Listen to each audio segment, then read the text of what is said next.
Hello students, क्या हाल है आप सबका। तो आज मैं आपको रिकॉर्डेड लेक्चर भेज रहा हूँ क्योंकि डायफेंटाइन इक्वेशन एक ऐसा टॉपिक है, काफ़ी इंपॉर्टेंट भी है और इसके क्वेश्चंस थोड़े से अच्छे भी होते हैं। प्रीवियस ईयर क्वेश्चंस काफ़ी सारे आ रखे हैं और ये कंसेप्ट समझना काफ़ी इंपॉर्टेंट भी है। ठीक है जी, तो डायफेंटाइन इक्वेशंस क्या होती हैं पहले तो वो देख लेते हैं फटाफट से डेफिनेशन से। डायफेंटाइन इक्वेशन होती है बेटा polynomial equation with integer coefficients for which integral solutions are required। ऐसी पॉलिनोमियल इक्वेशंस जो अपन पहले काफ़ी टाइम से करते आ रहे हैं, लेकिन उसके सारे सॉल्यूशंस की जगह सिर्फ इंटीजर सॉल्यूशंस पे ध्यान दे रहा हो वो, और साथ ही साथ वो इंटीजर सॉल्यूशंस के साथ साथ उसके पॉलिनोमियल के क्या होने चाहिए, इंटीजर कोफिशिएंट्स भी। तो वो वाली इक्वेशंस में सॉल्यूशंस क्या आएंगे, कैसे आएंगे, वो मेथड्स अपन ने आज की क्लास में देखने हैं। ठीक है जी, हर एक क्वेश्चन थोड़ा अलग टाइप का होगा, मे बी 2-3 सेम हो, लेकिन काफ़ी नए नए मेथड आपको देखने को मिलेंगे इस वीडियो में। ठीक है जी, तो ध्यान से देखिएगा। पहला मैं इसको थोड़ा सा डिवाइड कर रहा हूँ 2 पार्ट्स में, जैसे कि थोड़े से एग्जांपल्स लिखे हैं। पहला एग्जांपल है 2x + 3y = 5। ये आपने काफ़ी बारी देखा भी होगा। ये एक स्ट्रेट लाइन रिप्रेजेंट करता है। By the way, linear equation in 2 variables is a straight line in 2D। ठीक है जी, तो कार्टेशियन प्लेन में ये स्ट्रेट लाइन होता है वैसे, बाय द वे। उसके बाद इसके इंटीजर सॉल्यूशंस निकालने हैं। थोड़ा सा मैं इसको नीचे लिख लेता हूँ एक बारी, थोड़ा सा डिटेल में पढ़ लेते हैं इसको। 2x + 3y = 5। आपके दिमाग में कोई सॉल्यूशन दिख रहा है आपको? मुझे तो दिख रहा है, आपको भी दिख जाएगा क्योंकि बहुत ही आसान सा सॉल्यूशन एक सामने पड़ा है। अपने बिना टाइम खराब किए वो सॉल्यूशन लिख सकते हैं। x की वैल्यू 1, y की वैल्यू 1, तो left hand side right hand side बराबर आ जाएंगी। क्या सिर्फ यही सॉल्यूशन होगा? नहीं तो, क्योंकि 2 के साथ जब मैंने 1 लगा दिया, 3 के साथ 1 लगा दिया, तो ये 5 आ गया। अब ये 1 के साथ अगर मैं 3 ऐड कर दूं, 2 × 3 कितना बना? 6 बना। और 3 के साथ ये 1 तो एज इट इज लगा दिया, और ये 6 किससे बना? 2 × 3। तो 3 के साथ अगर मैं -2 लगा दूं यहाँ पे, तो भी तो वो 5 ही रहेगा अपने पास, क्योंकि 2 × 1 + 3 × 1 तो 5 है, बाकी कट आ जाना है पार्ट। इसके बाद मैं अगर 2 + 2 × 1 + 3 × 2 कर दूं, इसको 3 × 2 6 कर दूं। ठीक है जी, उसके बाद 3 के साथ 1 - इसको भी डबल कर दो, इसको डबल किया 3 को, यहाँ पे डबल कर दो, ये 4 बन गया। तो ये 6 × 2 = 12, 3 × 4 = 12, ये दोबारा कट जाएगा पार्ट, तो ये अपने पास ये 5 के बराबर ही रहेगा। तो कहने का भाव ये है कि दूसरे पार्ट से आप देख सकते हैं कि 1 + 3, x की वैल्यू अगर मैं 4 डालूं, एंड y की वैल्यू 1 - 2 विच इज -1, तो ये भी तो एक सोल्यूशन है। नेक्स्ट वाले पार्ट से क्या देख सकता हूं मैं? 7, 1 + 6 = 7, 3 के साथ क्या आ रहा है? y की जगह 1 - 4 = -3, ये भी तो एक सोल्यूशन है। ठीक है जी, तो ऐसे आगे बढ़ता जाऊंगा मैं। ये क्या चल रहा है? बस 4 में यहाँ पे 3 बढ़ाता जा रहा हूँ। पहला सोल्यूशन 1, 1 था, तो यहाँ पे मैं 1, 3 बढ़ाता जा रहा हूँ, दूसरे में से 2 माइनस करता जा रहा हूँ। तो ये सोल्यूशन बनते जा रहे हैं अपने पास, और ये कितने सोल्यूशन होंगे? Infinite solutions. ठीक है जी, और ये पहला सोल्यूशन जो हिट एंड ट्रायल से मैंने निकाला है, क्योंकि ये तो सिंपल सा था। हर एक बारी सिंपल थोड़ी ना होगा। जैसे मैं कोई भी 2 नंबर्स लिख दूं, 341 × y = 1995, तो ये इक्वेशन का थोड़ी ना फटाफट से दिख जाएगा मुझे सॉल्यूशन। ठीक है जी, तो उसके लिए एक मेथड होता है, वो मेथड आपने खुद से करना है, आपके 10th के सिलेबस में भी है। Euclid division algorithm to find GCD। ठीक है, वो GCD फाइंड करने के लिए काम भी आती है, और GCD को फिर बाकी 2 नंबर्स के लीनियर कॉम्बिनेशन में लिखने के भी काम आती है। तो वहां से x और y मिल जाते हैं अपन को। तो ये आपका खुद का काम है, और ज़्यादातर मैं बता रहा हूँ आपको, प्री RMO या RMO में बहुत ज़्यादा इंपॉर्टेंट नहीं होता, बस आपको ये रिजल्ट पता होना चाहिए मेनली। ठीक है जी, लीनियर वाला ज़्यादा क्वेश्चन पूछे नहीं जाते हैं, क्योंकि उस पर ज़्यादा क्वेश्चन बन नहीं पाते हैं इतने सारे। तो ज़्यादा इंपॉर्टेंट अपने नॉन लीनियर वाले रहेंगे, या एक्सपोनेंशियल भी आती है डायफेंटाइन, वो भी हमने एक दो एग्जाम्पल देखने। तो यहाँ पे नोट कीजिए, लीनियर के लिए अगर 2 वेरिएबल में आ रही है आपके पास, तो ये मैंने एक रिजल्ट लिखा हुआ है, जो मैंने एग्जाम्पल करवाया उससे आप ध्यान से देख सकते हैं कि कैसे आता है ये। ax plus B Y equal to C एक आपके पास लीनियर इक्वेशन है। इसका सोल्यूशन तभी आता है जब लेफ्ट साइड में a और b का जीसीडी c को डिवाइड कर दे, वरना पंगा हो जाएगा। जैसे कि मैंने दूसरा एग्जाम्पल जो लिखा हुआ है, दूसरा एग्जाम्पल अगर आप देखेंगे तो 3x minus 6y equal to 1995 है। तो 1995 की जगह मैं इसको 1994 कर रहा हूँ, वरना बात बनेगी नहीं।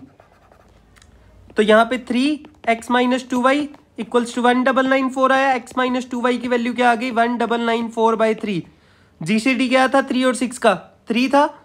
अगर 3 डिवाइड ना करे राइट साइड वाली टर्म को, क्योंकि ऊपर वाला अब नंबर 1994 है तो ये डिवाइड नहीं हो रहा, 2 रिमाइंडर आएगा 3 से डिवाइड करने पे, तो ये जीसीडी से डिवाइड नहीं हो रहा।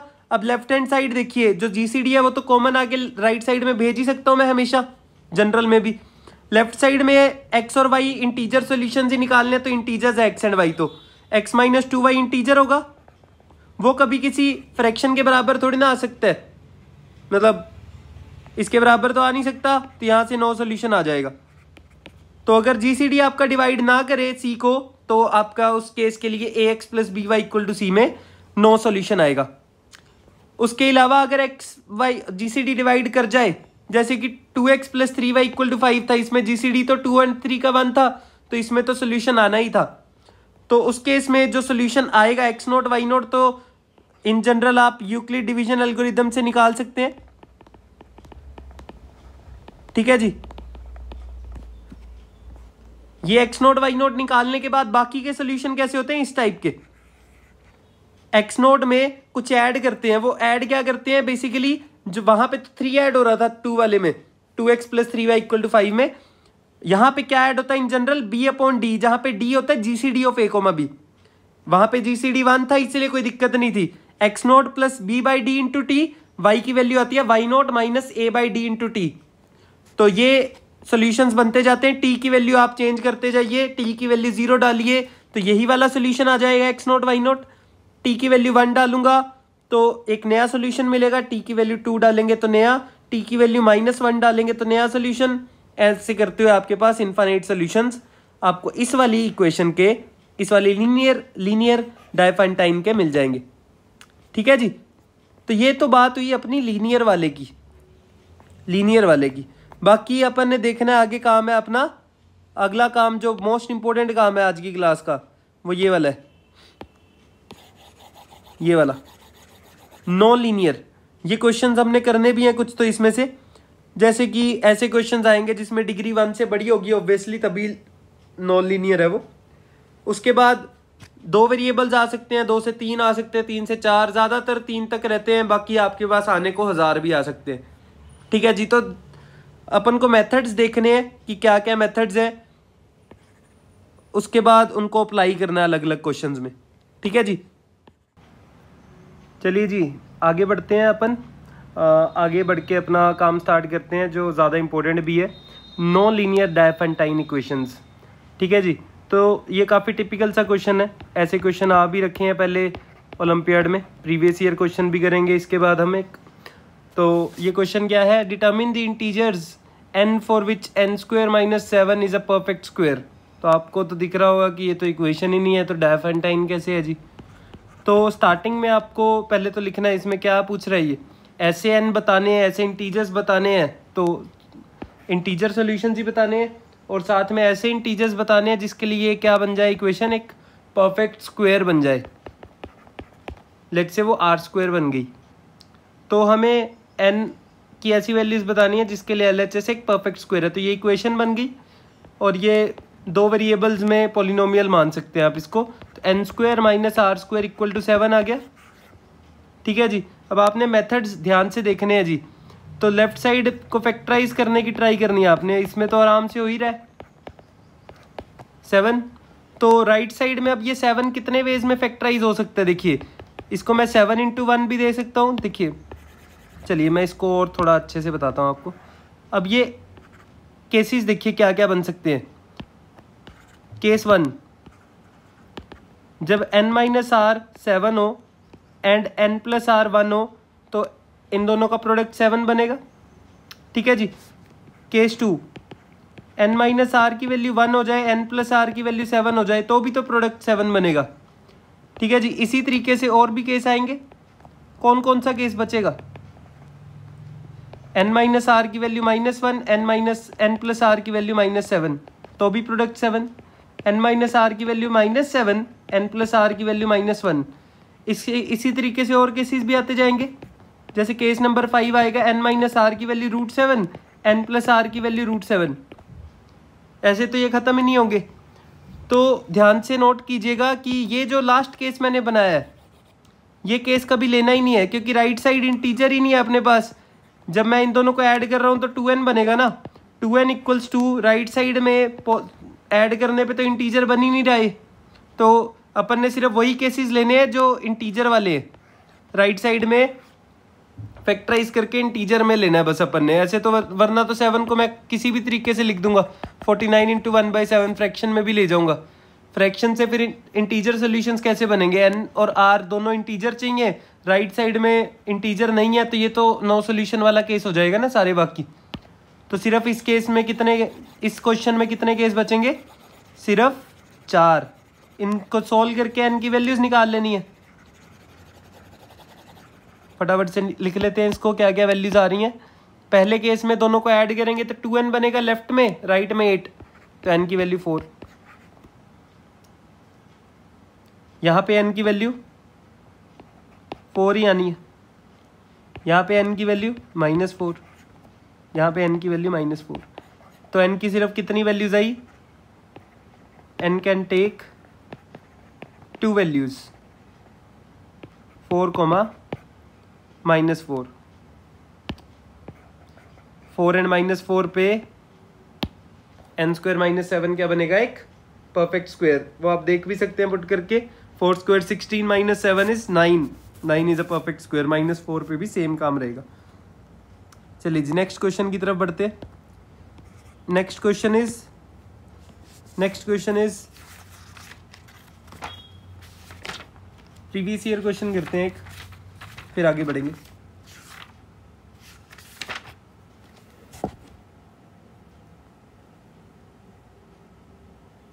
डिटरमिन दी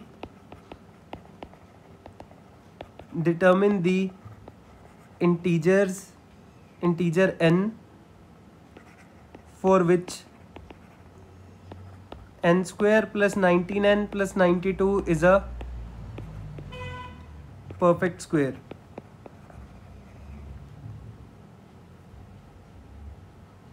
ये आपका ओलंपियाड 1992 का क्वेश्चन है जी। ठीक है जी। सिमिलर सा क्वेश्चन लग रहा है देखने में तो वैसा ही कुछ लग रहा है ना। एक n में आपके पास क्वाड्रेटिक दे रखी है, वो एक परफेक्ट स्क्वायर कब बनेगा वो बताना है। तो हमें इस इक्वेशन के इंटीजर सॉल्यूशंस निकालने, ये इक्वेशन होगी अपनी डाइफेंटाइन, इसके इंटीजर सॉल्यूशंस निकालने दोबारा से। तो स्टार्ट करते हैं। अब n² - r² से बात नहीं बनेगी, राइट साइड में तो एक कांस्टेंट होगा तभी तो उसको फैक्टराइज कर पाएंगे, जैसे 7 था।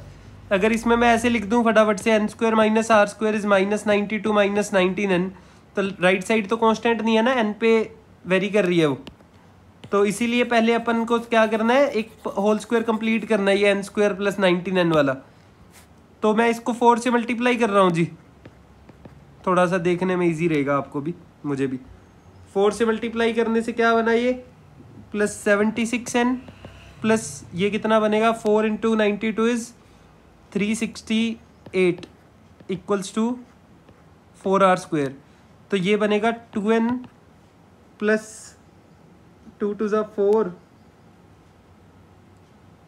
4 से डिवाइड किया तो 19 का होल स्क्वायर, 361 चला गया तो 7 = 2r का होल स्क्वायर।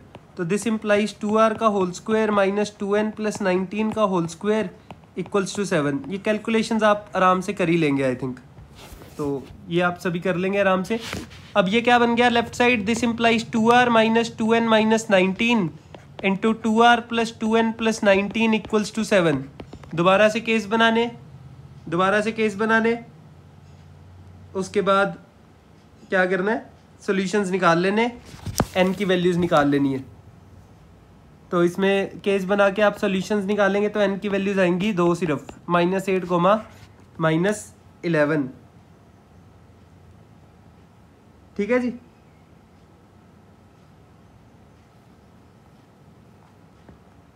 चलिए जी आगे बढ़ते हैं। तो आप इस तरीके से इसको सॉल्व करके केस बनाने आपने खुद ने, जैसे पिछले में बनाए थे, लेफ्ट साइड दो फैक्टर्स के प्रोडक्ट में ब्रेक हो चुकी है, केसेस बनाने हैं, n की वैल्यूज निकाल लेनी है फटाफट से। ठीक है जी, ये आपका एक होमवर्क क्वेश्चन हो गया।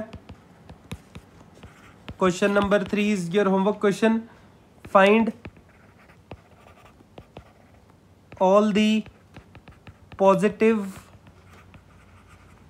integers n for which n square plus 96 है, जिसको राइटिंग में दिक्कत हो तो सुन लीजिए। n square plus 96 is a perfect square। इसका आंसर मैं लिख देता हूं, ये आपने खुद से ट्राई करना है और आंसर मैच कर लीजिएगा। n की वैल्यूज आ रही हैं, इसमें 4 आ रही हैं बाय द वे, 2, 5, 10, 23। इसमें 96 के फैक्टर्स काफ़ी सारे बनेंगे, तो वो केसेस आपको सारे लेने हैं जी। ठीक है जी, केसेस ज़्यादा आएंगे, थोड़ा सोच के करना है इसको, थोड़ा लेंथी है लेकिन आपने खुद से ट्राई करना है इसको। हम कर चुके हैं ऐसा क्वेश्चन। चलिए जी आगे बढ़ते हैं अब अगले क्वेश्चंस में। आगे जैसे क्वेश्चन नंबर 4 है, question number 4 is find the integer solutions की बात कर रहा हूं मैं। Find the integer solutions of x square minus 3y square equals to -1। अगर इक्वल्स टू 1 हो तो ये पेल्स इक्वेशन है। पेल्स इक्वेशन स्पेशल टाइप की इक्वेशन है। मैथमेटिशियन पेल था जिसने नाम, मतलब जिसके नाम पे है वो इक्वेशन, तो वो काफ़ी अलग से सॉल्व होती है, अलग से तरीके से, तो ये वो नहीं है पहली बात। ठीक है जी, इसमें राइट साइड में -1 है, तो जिन इक्वेशंस में, अब मैं ना इसमें ये आर्ग्यूमेंट देना चाहता हूँ कि इसका कोई सोल्यूशन नहीं है, तो उसका एक रीज़न अच्छे से अपन को देना है। ठीक है जी, तो जो अपन ने डिविजिबिलिटी के रूल्स पढ़ रखे हैं, कुछ रिजल्ट दिमाग में होंगे, कुछ रिजल्ट हम मौके पे भी बना सकते हैं, तो वो सभी आपको यूज़ करके आर्ग्यूमेंट देना है। जैसे कि रिमाइंडर वाला आर्ग्यूमेंट मैंने पहले भी आपको सिखाया हुआ है। अगर LHS RHS के रिमाइंडर्स आपके बराबर ना आए, एक ऐसा आप नंबर चूज कर लें जिसके लिए LHS के रिमाइंडर्स एंड RHS के रिमाइंडर्स उस नंबर से डिवाइड करने पे दोनों साइड के बराबर ना आए किसी भी केस के लिए, तो उस केस में हम कह सकते हैं कि ऐसा कोई नंबर नहीं है जिसके लिए ये बराबर आ सकती हैं साइड्स LHS RHS, क्योंकि रिमाइंडर्स ही बराबर नहीं। तो जैसे कि इसमें मैं वो नंबर ले रहा हूँ 3, LHS के रिमाइंडर्स क्या क्या आ सकते हैं, LHS के रिमाइंडर्स आ सकते हैं, ये तो पूरा पूरा डिवाइड हो जाएगा -3y स्क्वायर। x स्क्वायर का रिमाइंडर आएगा 0,1, और RHS अगर आप देखें -1 को मैं लिख सकता हूँ, -1 इज नथिंग बट रिमाइंडर 2। ठीक है जी, -1 इज नथिंग बट रिमाइंडर 2 की बात कर रहा है वो। जैसे कि -1 को लिख सकते हैं 3 × -1 + 2, तो ये रिमाइंडर 2 वाला है। तो LHS से रिमाइंडर आ रहे हैं 0,1, RHS से रिमाइंडर आ रहे हैं सिर्फ 2, तो ये तो कभी बराबर नहीं है। This implies x square minus 3y square equal to -1 has no solution in integers, क्योंकि ये जो डिविजिबिलिटी के रिजल्ट्स हैं ये सारे, ये हम इंटीजर्स के लिए ही पढ़ते हैं सारे रिजल्ट सिर्फ। ठीक है जी, एक आपके लिए homework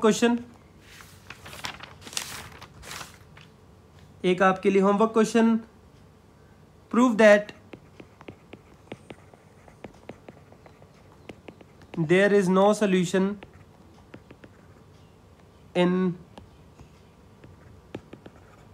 in integers for x power 4 plus y power 4 minus z power 4 equals to 1993। ठीक है जी, ये ट्राई कीजिएगा। या आपने खुद से ट्राई करना है। उसके अलावा आगे बढ़ते हैं हम। ये तो हो गए हमारे टिपिकल से क्वेश्चन। पहले था कि परफेक्ट स्क्वायर वाला, दूसरा हो गया कि जिसमें हमने आर्ग्यूमेंट देना है। आज की क्लास में मेनली अपन मेथड सीख रहे हैं जी, अलग अलग उनको कैसे अप्लाई करना है क्वेश्चंस में वो सीख रहे हैं। तो ज़्यादा इंपॉर्टेंट मेथड्स हैं आपके, ठीक है जी। डायफेंटाइन इक्वेशन तो सिर्फ एक नाम है, वो वाली इक्वेशंस जिसमें पॉलिनोमियल इक्वेशंस जिनमें आपको इंटीजर सॉल्यूशंस पूछे हो, तो वो सोल्व कैसे करनी है उसके लिए मेथड्स हैं अपने काफ़ी सारे। ये जो हम आर्ग्यूमेंट पीछे डिविजिबिलिटी के रूल्स पढ़ के आए हैं, पीछे और थ्योरी पढ़ के आए हैं, वो सारी अप्लाई कर सकते हैं बीच में, कोई दिक्कत नहीं, ठीक है जी। आगे बढ़ते हैं हम, आगे बढ़ते हैं। अगला question, show that the quadratic equation X square plus 7x minus 14 times Q square plus 1 equal to 0 has no integral root, has no integral root, साथ में where q is an integer. तो जब भी शो करना हो ऐसा integer वगैरह तो आप कॉन्ट्राडिक्शन से कर सकते हैं ऐसे क्वेश्चंस को। फिर नंबर थ्योरी का लास्ट में कोई ऐसी चीज़ बनेगी जो सही नहीं होगी, जो गलत होगी बिल्कुल ही, ठीक है। तो जैसे कि कॉन्ट्राडिक्शन से कर रहा हूं मैं, कॉन्ट्राडिक्शन वाला मेथड क्या होता है, आपने पहले मान लिया let there is an integer root alpha, let say alpha of this equation.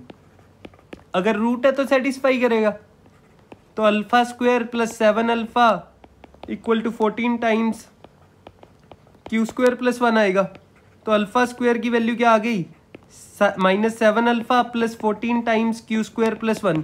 इस क्वेश्चन में हमें सीधा सीधा दिख रहा है कि ये 7 तो कॉमन आ रहा है इनमें से, तो alpha square equal to minus, चलो 7 कॉमन ले लिया तो minus alpha plus 2 times Q square plus 1 आया। अब alpha square by 7 equal to minus alpha plus 2 times Q square plus 1 आ गया। अब अल्फा तो मैंने माना हुआ है, कॉन्ट्राडिक्शन से स्टार्ट में एज्यूम क्या किया मैंने कि अल्फा एक इंटीजर रूट है इसका, तो अल्फा इंटीजर, ये वाला पार्ट पहले से इंटीजर, तो RHS तो इंटीजर हो गई, तो LHS भी इंटीजर होनी चाहिए, होनी पड़ेगी, तभी तो इक्वल आ सकते हैं ये दोनों। तो this implies LHS is also integer. LHS integer कब बनेगी, जब 7 डिवाइड करेगा अल्फा स्क्वायर को। अब 7 तो भाई प्राइम है, तो ये ध्यान से ये दिमाग में रखिए साथ में, ये 10th में भी यूज होता है आपको, जो प्रूव दैट √3 इज इरेशनल वगैरह में। तो दिस इंप्लाइज 7 अगर आपका किसी स्क्वायर को डिवाइड कर रहा है तो 7 भी डिवाइड करेगा उस नंबर को। तो ये रिजल्ट नोट कर लीजिए, if P divides alpha square, this implies P divides alpha where P is a prime। P prime होना बहुत जरूरी है जी, वरना ये गलत है रिजल्ट। अगर P प्राइम ना हो तो पंगा पड़ सकता है आपके पास, तो कुछ नहीं कह सकते हम, ऐसा नहीं कह सकते मतलब सीधा सीधा एम्प्लाई वाला साइन लगा के। तो ये प्राइम होना बहुत जरूरी है, प्राइम होगा तभी तो सिर्फ एक वाले पार्ट में से आएगा, वरना तो ऐसे कॉमन वाले से आ सकता है ना। जैसे कि मैं एक एग्जांपल बताता हूँ आपको,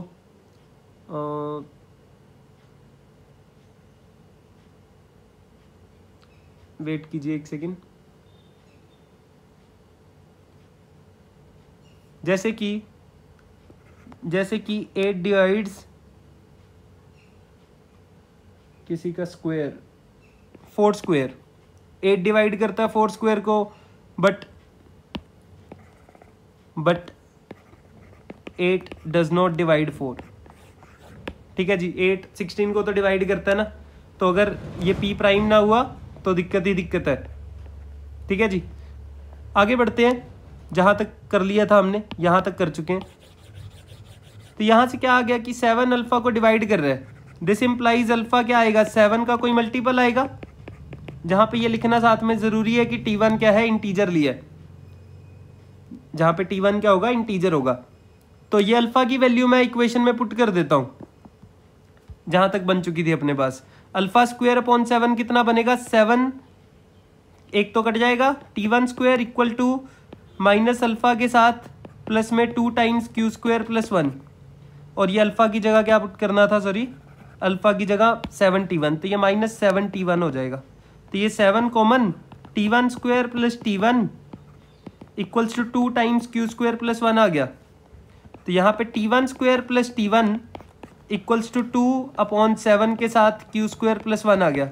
अब लेफ्ट साइड तो दोबारा से T1 इंटीजर था तो LHS तो इंटीजर है, अब RHS भी इंटीजर होनी चाहिए, तो ये 7 डिवाइड करना पड़ेगा पूरे को, 2 को तो डिवाइड नहीं करता, तो this implies 7 divides Q square plus 1, Q square plus 1। अब आगे जहां पे कॉन्ट्राडिक्शन आनी है, when Q square is divided by 7, when the square of any integer is divided by 7, the remainders are, ये याद नहीं रखने आपने, याद है तो बहुत ही अच्छी बात है, वरना आप ऐसे निकाल सकते हैं 0 स्क्वायर 1 स्क्वायर 2 स्क्वायर 3 स्क्वायर, जैसे 7k प्लस 0 फॉर्म होती है, एक 7k plus 1, 7k plus 2, 7k plus 3। Square वाले केस में अगले वाले आप ऐसे लिख सकते हैं 7k minus 3, 7k minus 2, 7k minus 1 form के, ये भी बता रखा है मैंने। तो यहाँ से सिर्फ ये कॉन्स्टेंट्स का स्क्वायर करते रहिए, और बाद वाले स्क्वायर तो सेम ही बनेंगे, -3 का स्क्वायर, तो इसको दोबारा से कैलकुलेट करने की भी जरूरत नहीं है, फिर -2 स्क्वायर -1 स्क्वायर, ठीक है, ये तो सेम ही रिपीट केस है। और ये पहले वाले केसेस से रिमाइंडर कितना आएगा, 0 1 4, ये 9 बनता, जिससे रिमाइंडर आएगा 2। तो दिस इंप्लाइज क्यू स्क्वायर के रिमाइंडर आ रहे हैं 0 1 2 4, तो क्यू स्क्वायर प्लस 1 के कितने आएंगे, 0 2 3, उसके बाद 3 0 नहीं आएगा, सॉरी, क्यू स्क्वायर प्लस 1 है तो 1 2 3 and 5। This implies there exist no integer Q for which Q square plus 1 is divisible by 7। Q square plus 1 से रिमाइंडर 0 आएगा, 7 से डिवाइड करने पे, तभी तो वो डिविजिबल होगा 7 से। तो यहाँ पे अपनी कॉन्ट्राडिक्शन आ गई, हम यहाँ पे पहुंचे थे ना, ऐसे क्यू ढूंढने थे जिसके लिए 7 डिवाइड कर दे क्यू स्क्वायर प्लस 1 को। This implies our assumption was wrong. This implies the given equation has no solution, has no integral root.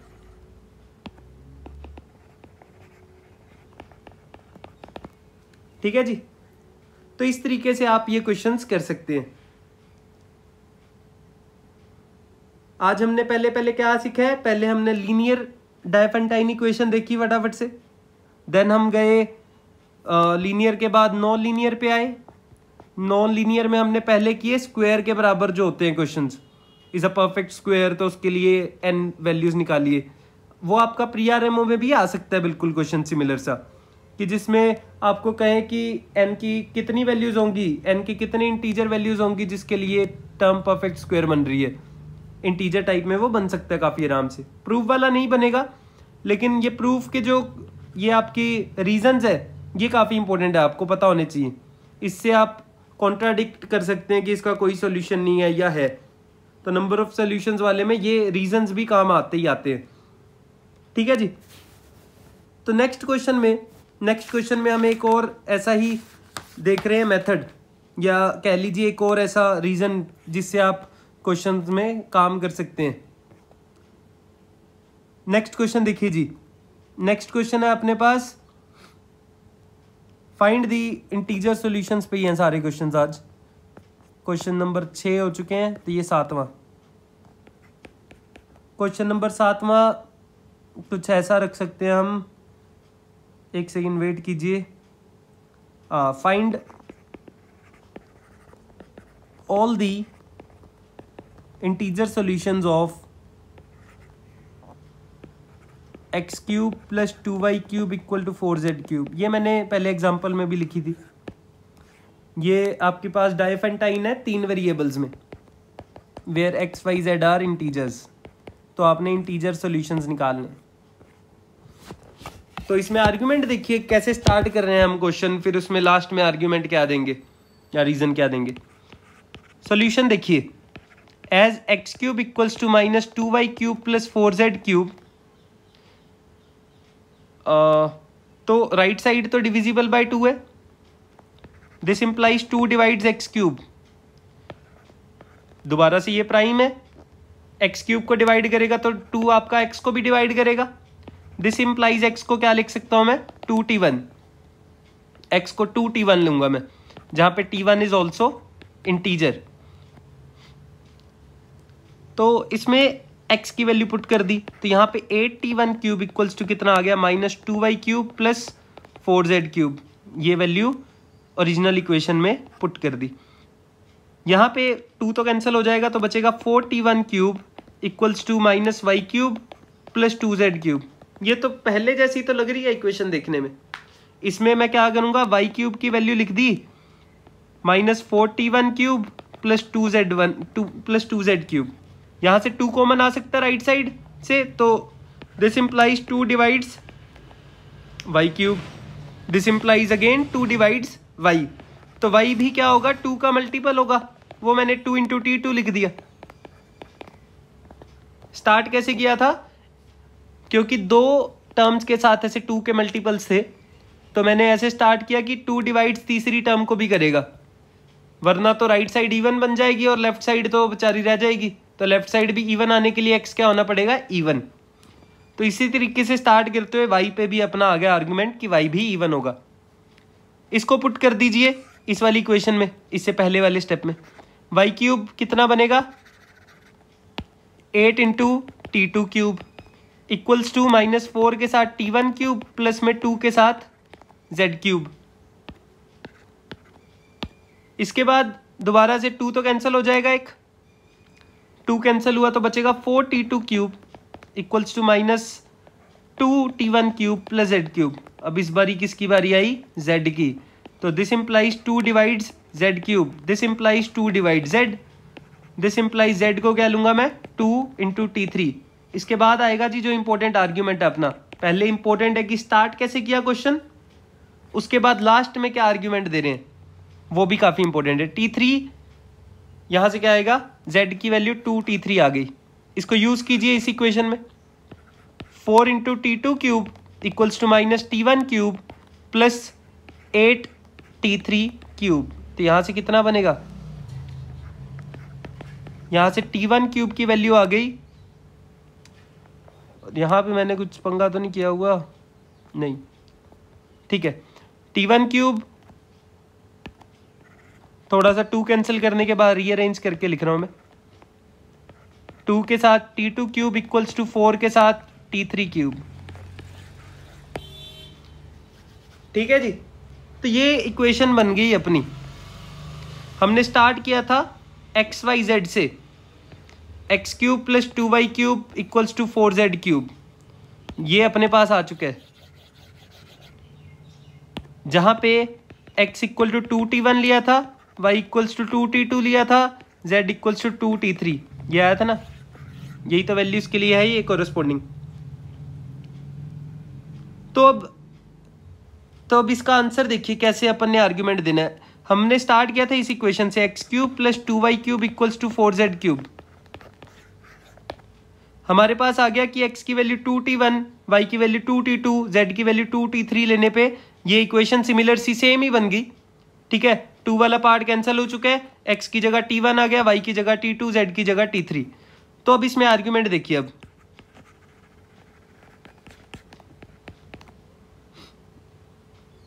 तो if x not y not z not is a solution of 1, इसको 1 first equation मान रहा हूं, this implies x not cube plus y not 2y not cube equals to 4z not cube आएगा।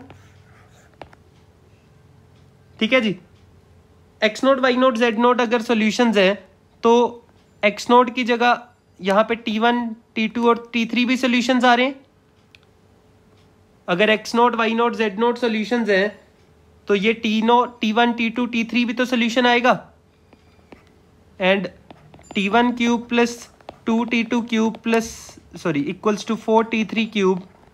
This implies T1 T2 T3 is also a solution.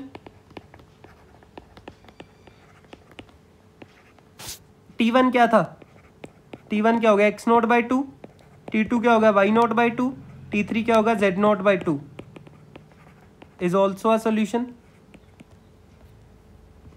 तो कहने का भाव ये है कि अगर आपके पास एक भी सोल्यूशन आया इस इक्वेशन का तो उसका हाफ करने पे भी सोल्यूशन बनना चाहिए. ये इक्वेशन बता रही है हमें, है ना. T1 की वैल्यू x बाई टू थी ना, तो T1 T2 T3 सोल्यूशन होने का मतलब क्या है, x not by to x. चलिए जी, आपको मे भी इसमें दिक्कत ना हो रही हो तो मैं इसको दोबारा एक्सप्लेन कर देता हूँ. मैंने एक सोल्यूशन मान लिया इस वन का x note Y note Z not, तो x note Y note Z not इस वन को इक्वेशन को सेटिस्फाई करेगा, तो ये बन गया.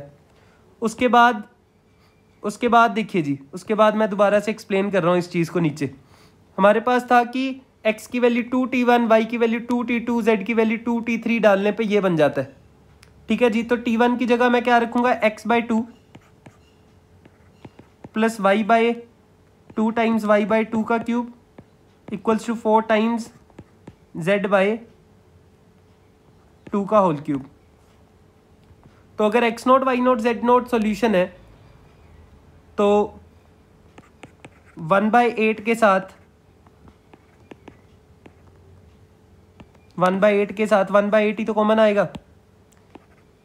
x cube plus 2y cube equals to 4z cube बच जाएगा. पूरी इक्वेशन में से 1/8 कॉमन ले लिया. तो अगर x note Y note Z note solution है तो ये इस वाली इक्वेशन से मैं कह सकता हूँ कि x not by two, Y not by two, Z not by two भी सोल्यूशन होगा. ये काम की चीज़ है काफ़ी.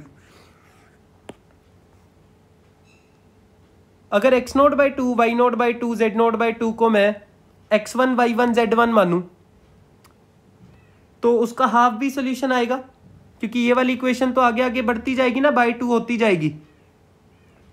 This implies x not by two raise to power n, Y not by two raise to power n, Z not by two raise to power n. ये सारे के सारे आर सॉल्यूशंस ऑफ वन हो गए.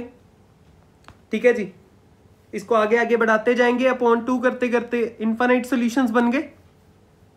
अब आप ऐसे नंबर्स बताइए, ऐसे इंटीजर बताइए जिसमें 2 की पावर मैं जितनी मर्जी बड़ी करती जाऊं, जितना मर्जी बड़ा करता जाऊं, तो उसमें x not by two raise to power n हमेशा वो इंटीजर बनता जाए.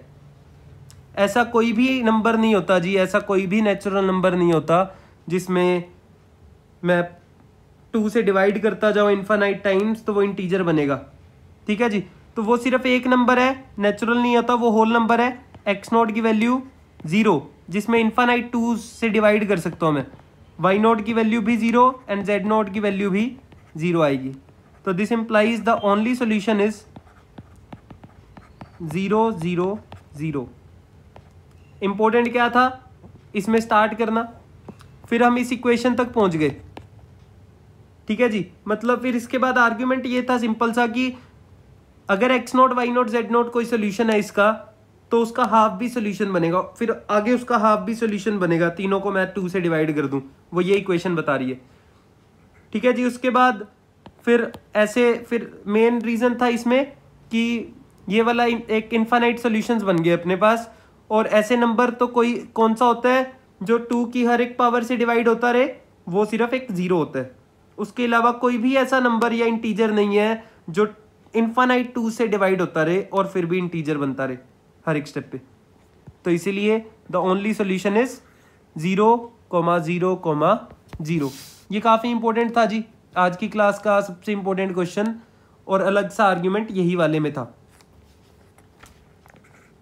नेक्स्ट क्वेश्चन करते हैं जी, नेक्स्ट क्वेश्चन पे चलते हैं. नेक्स्ट क्वेश्चन अपना ये लेते हैं, find the pairs of x, y such that xy -1 का square equals to x X square नहीं, इक्वल्स टू एक्स प्लस 1 का whole square plus Y plus 1 का होल स्क्वायर।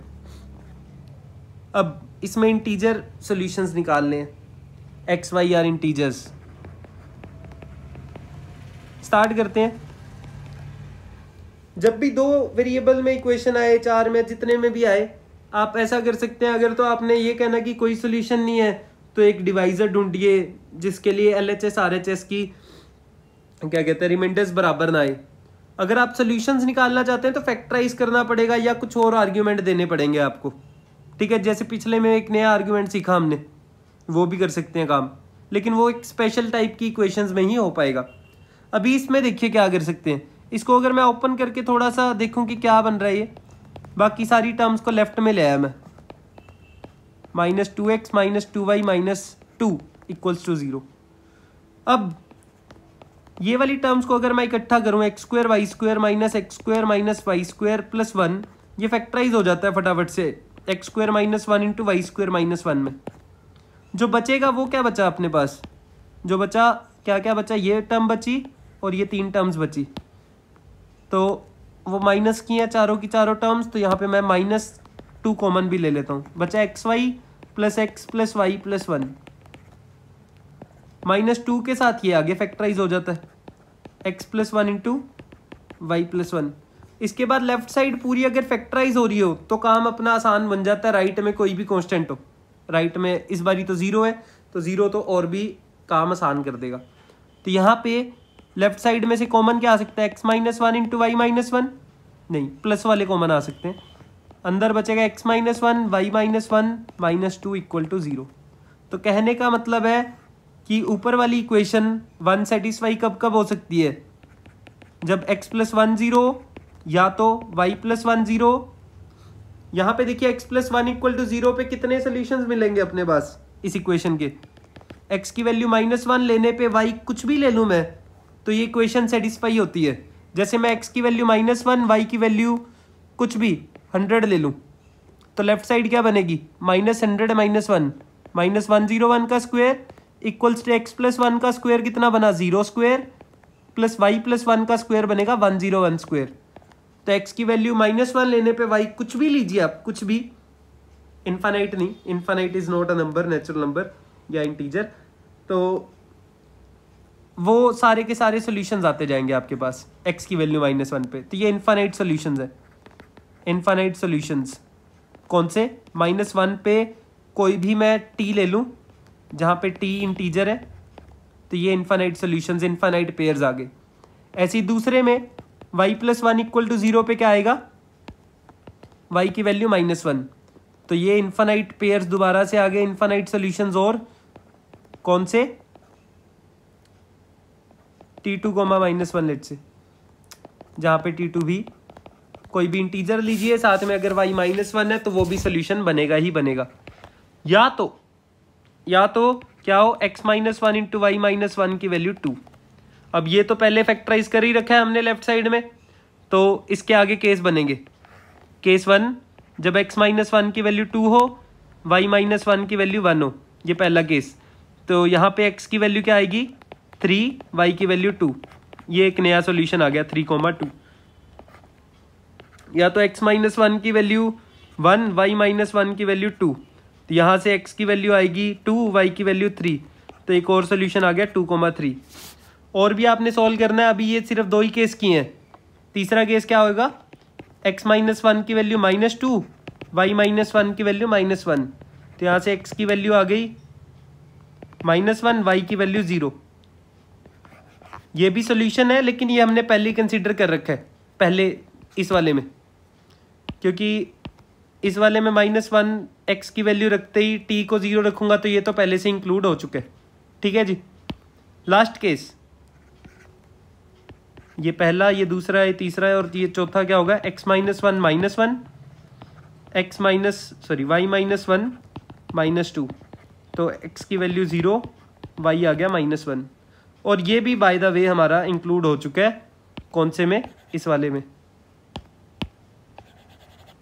ठीक है जी। तो इसके सॉल्यूशंस क्या है, this implies required solutions of our equation are -1, t1, t2, -1, 3, 2, 2, 3, जहाँ पे t1 t2 कोई भी इंटीजर आप ले सकते हैं। ये रिक्वायर्ड सॉल्यूशंस हैं। ठीक है जी। तो ये एक आपके पास काम की चीज़ कि आप फैक्टराइज करें, ट्राई करें फैक्टराइज करने की। अगर फैक्टराइज हो जाए तो बढ़िया काम रहता है। ठीक है जी। ठीक है, आज की क्लास के लिए इतना एनफ है। बाकी आपको मैं शीट दूंगा, उसमें से आप ट्राई कीजिएगा, वरना आप पाथफाइंडर भी फॉलो कर सकते हैं। ठीक है, कई बच्चे कर भी रहे हैं। पाथफाइंडर से आप क्वेश्चंस करेंगे तो आपकी प्रैक्टिस अच्छी हो जाएगी।